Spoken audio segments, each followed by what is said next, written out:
Today, we're diving into a powerful story about duty, about a legendary storm, and a mystery that has lasted for generations. It's a story about a promise that, well, by all accounts, should have been impossible to keep. So picture this. We're on the edge of the sea, and a storm is rolling in that is unlike anything anyone has ever seen. We're not just talking about bad weather here. This is the kind of night that becomes a legend, a night of just absolute fury. You have to imagine waves so massive they feel like they're swallowing the sky. And the wind? It doesn't just howl, it literally screams. It's like the sea itself is just raging. And right then, in the middle of all that chaos, the one thing that was supposed to be a constant, the one beacon of safety, it just vanished. The world went completely dark. Now, to really understand the terror of that moment, all of that darkness, we have to understand the man who was responsible for the light. This is the Keeper's Watch, a story of a lifetime of unfailing duty. So this lighthouse, it wasn't just some building on the coast. For this little fishing village, it was a guardian. It was the only thing that separated a safe return home from total disaster on the rocks. That light meant everything.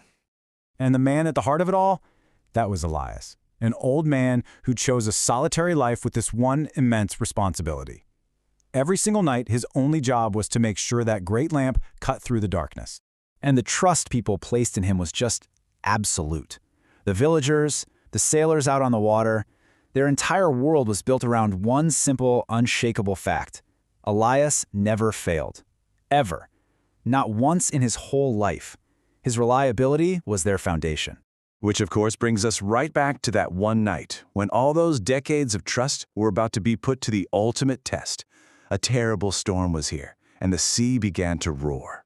It all happened so fast. It started as just some dark clouds quickly turned into this violent gale. Then, lightning starts tearing the sky apart, and in the middle of all that chaos, the one thing that was supposed to be certain wasn't. The light was gone. And you see, this darkness wasn't just some inconvenience. Out there on that churning sea, a big ship full of sailors was suddenly flying blind, heading straight for the jagged rocks that lined the entire coast. The stakes were immediate, and they were absolutely deadly. And on the shore, the villagers could do nothing but watch in horror. They knew exactly what that darkness meant. Can you imagine? Just completely helpless, watching a disaster about to happen. Okay, so this brings us to the climax of the story, happening way up high in that storm-battered tower. It's a fight for a light in the dark, a rescue that seems completely impossible against the full force of nature. Inside, Elias is fighting his own desperate battle. He's climbing those familiar stairs, his old hands working like crazy on the lamp's broken mechanism. But as he's working, this violent blast of wind shakes the entire tower, and it sends him crashing to the floor. The keeper was down, and the lamp, it stayed dark. It really seemed like that was it, that the keeper had finally failed for the first and last time.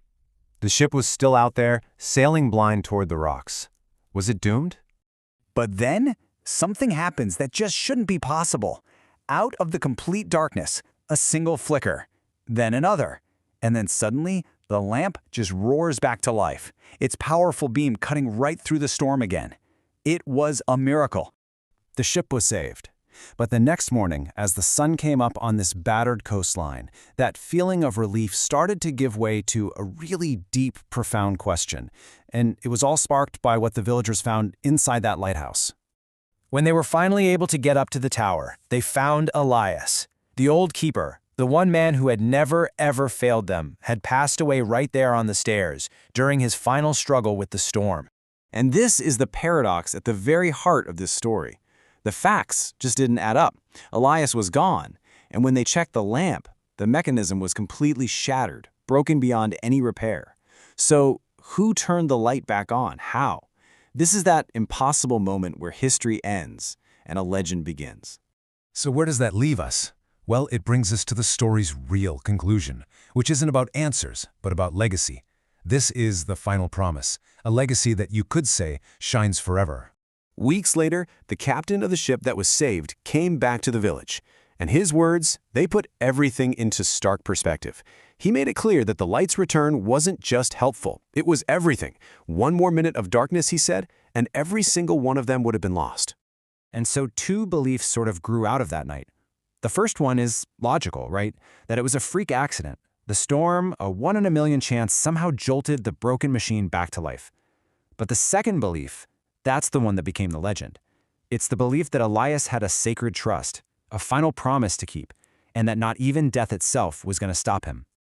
And that story, that belief, has woven itself right into the fabric of the village. They say that even now, when the absolute worst storms start to roll in from the sea, the lighthouse beam seems to shine just a little brighter, maybe a little warmer, as if its old keeper is somehow still on watch. And that's where the story leaves us. Not with some easy answer, but with a really powerful question about the limits of duty and the strength of the human spirit. Was it just a miracle of physics, or was it a keeper's promise, kept forever?